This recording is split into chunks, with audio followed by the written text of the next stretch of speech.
Hey everyone! Welcome to our vlog! Today we're diving into the fascinating world of uniformly accelerated motion. So, let's get started! Uniformly accelerated motion is motion of an object wherein the acceleration is constant.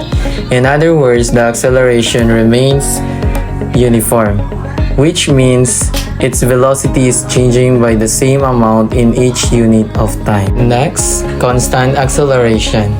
The object experiences a consistent, unchanging acceleration throughout its motion. This acceleration can be due to forces like gravity, friction, or other factors. Next one, linear relationship between time and velocity.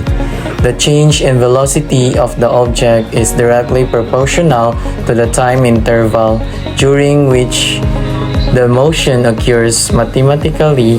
This relationship is expressed as the change in velocity equals to acceleration times to the change in time.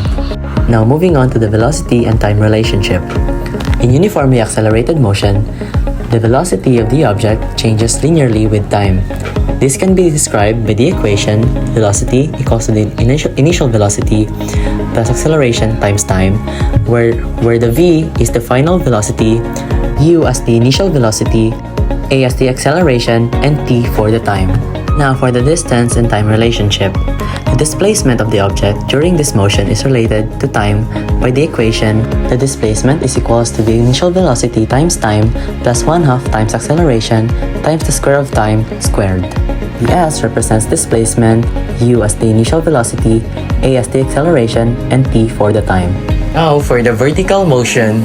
Vertical motion refers to the movement of an object in the up and down direction, influenced by forces such as gravity. It involves situations like objects falling, jumping, or being thrown into the air. Now moving on to the horizontal motion. Horizontal motion relates to an object's movement from side to side. It is often affected by external forces like friction or applied forces. It includes scenarios like cars moving along a road or people walking. Together, vertical and horizontal motion form two perpendicular dimensions, allowing us to analyze the complete motion of an object in two dimensions.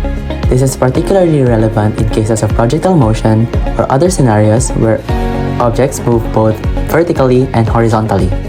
The first example is about vertical motion. The problem here is, imagine you're standing on a bridge and you drop a rock into a river below. The rock falls freely from the bridge and hits the water after 3 seconds. Now, what is the height of the bridge above the water?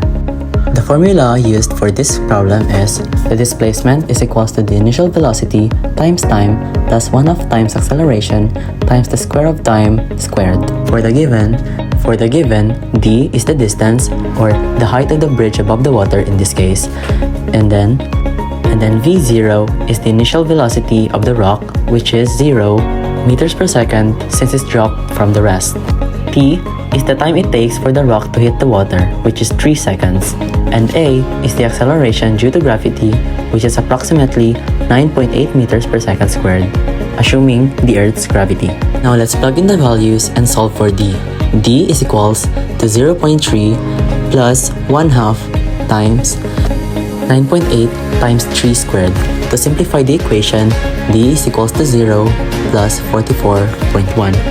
So, therefore, the height of the bridge above the water is 44.1 meters.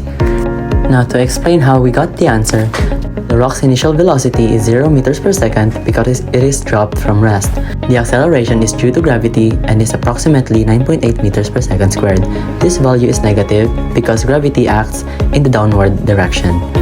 The time is given as 3 seconds, which is the time it takes for the rock to hit the water. When you plug these values into the equation and perform the calculations, find that the height of the bridge above the water is 44.1 meters. This is the distance the rock falls during its 3-second journey from the bridge to the water. An example is all about horizontal motion. A car accelerates from rest at a rate of 3 meters per second squared. Calculate the car velocity after 8 seconds and the distance it travels during this time. Let's proceed to the solving. And first, in the solution, kuha sa tanan given values. Interpret ng maayos ang mga given values para correct ang given. So, hanapin muna natin ang given para makuha natin ang answer. Second, pakita ang appropriate na formula from the four formula. Make sure na gamiton ang formula na makit-an tanan na given values. Third, substitute the values to get the missing value. So fourth, repeat the process to find the other missing value. So lastly, don't forget the conclusion. The conclusion for this word problem is, therefore, the distance the car traveled after 8 seconds is 96 meters. So that's everything. Thanks for joining us on this mini vlog adventure into uniformly accelerated motion. If you enjoyed this, don't forget to like and subscribe for more science and math related content. And as always, keep exploring, keep learning, and stay curious. See you next time.